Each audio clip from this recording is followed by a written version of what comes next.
Alors, bonjour mes élèves. Je vous rencontre dans une nouvelle leçon de lexique cette fois pour voir les contraires ou bien pour faire la leçon des contraires ou bien les antonymes. C'est quoi les contraires et c'est quoi les antonymes? Comment obtenir des contraires? Alors, comment on fait pour avoir des contraires? Alors ici, on va commencer par notre leçon de lexique. Les contraires. Le contraire, c'est quoi le contraire?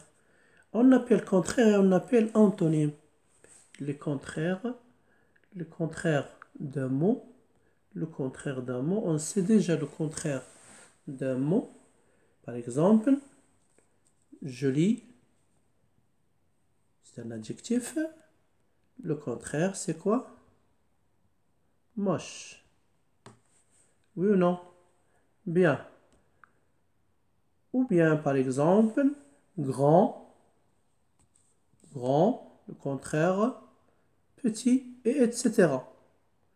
Le contraire, c'est petit. Donc, nous avons beaucoup de mots et leur contraire. Bien, on va continuer. Il y a deux façons de dire le contraire. Première façon, c'est de donner le contraire d'un mot, par exemple, ou bien d'un nom, directement. Par exemple, homme, femme. Ou bien clair, éteint, par exemple. Ou bien clair, sombre, par exemple. Ou bien noir, blanc. Donc, la première façon, c'est de dire le contraire d'un mot. Ou bien le contraire direct du mot. Par exemple, le contraire de homme, c'est quoi? C'est femme. Ou bien, le contraire d'un verbe, le verbe par exemple monter, c'est descendre. Par exemple, c'est descendre ici. Le contraire, par exemple, on va voir le contraire aussi de dehors. Dehors, c'est un autre verbe. Le contraire, c'est dedans. Et aussi, le contraire de grand, on a dit tout à l'heure, c'est petit. C'est petit. Le contraire de grand, c'est petit. Voilà. Alors ici, ce qu'on doit savoir, c'est que quand on veut chercher le contraire d'un mot, le contraire doit être du même type. Ça veut dire que le contraire d'un nom doit être un nom. Le contraire d'un verbe doit être un verbe. Le contraire d'un adverbe doit être un adverbe. Le contraire d'un adjectif doit être un adjectif. Ça veut dire du même type grammatical, le contraire doit être. Bien. On va continuer maintenant avec la deuxième façon. La deuxième façon d'obtenir le contraire, c'est d'utiliser les préfixes. Bien, quels sont les préfixes? Les préfixes, par exemple, le préfixe un, comme fini, infini. Comme fini, on ajoute le préfixe.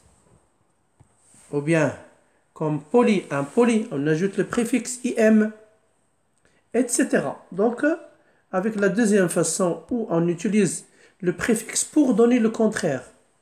On utilise le préfixe pour donner le contraire. Par exemple, quels sont les préfixes que nous avons?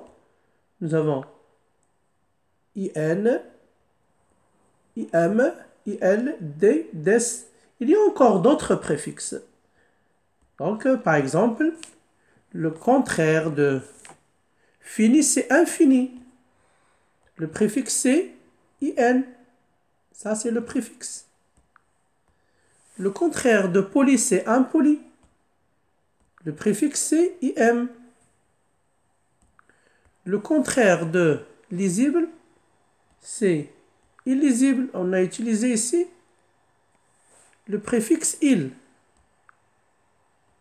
On a utilisé le préfixe il. Ici. Bien. Le contraire de pourvu, c'est dépourvu. On a utilisé le préfixe dé. Le contraire de habillé, c'est déshabillé. On a utilisé le préfixe ici des. On a utilisé le préfixe des. Donc, avec on a vu maintenant deux manières. La première manière, c'est de donner le contraire directement, par exemple, grand, petit. On a dit encore que les préfixes, ou bien les contraires doivent être du même type. Ça veut dire le contraire d'un nom doit être un nom. Le contraire d'un verbe doit être un verbe.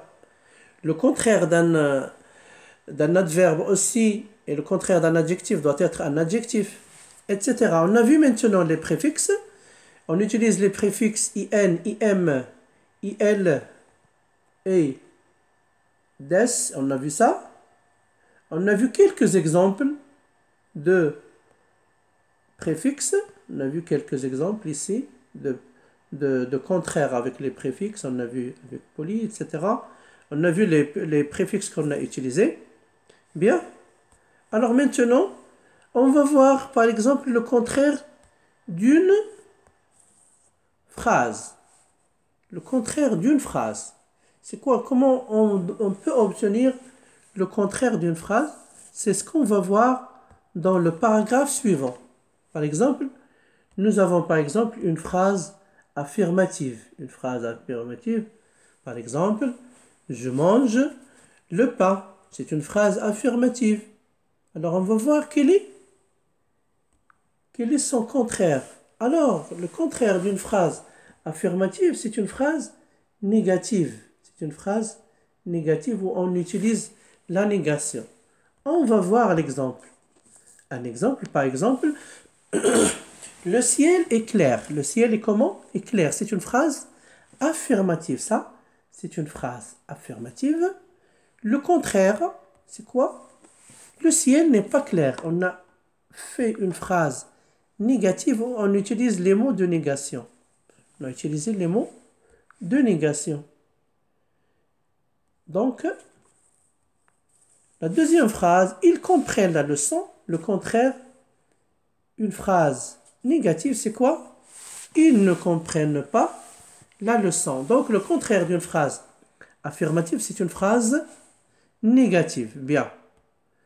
On va voir maintenant un petit exercice pour bien appliquer cette leçon. Bien. Alors, exercice.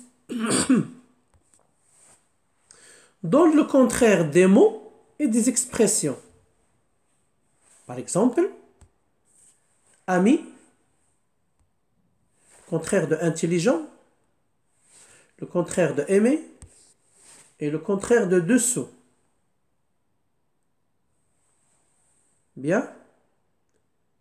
On va voir par exemple le contraire d'une phrase, il fait chaud au printemps. Bien. Alors, la réponse, le contraire de ami, c'est ennemi. Le contraire de intelligent, c'est stupide.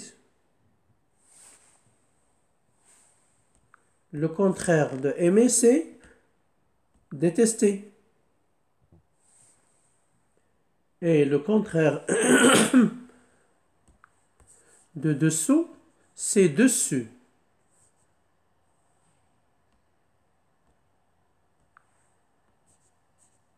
Donc, ce n'est pas dessous, c'est dessus. Bien. Et pour la phrase « il fait chaud au printemps », pour cette phrase-là, le contraire c'est « il ne fait pas chaud au printemps ». Merci de votre attention et à la prochaine leçon. Inch'Allah, merci à vous.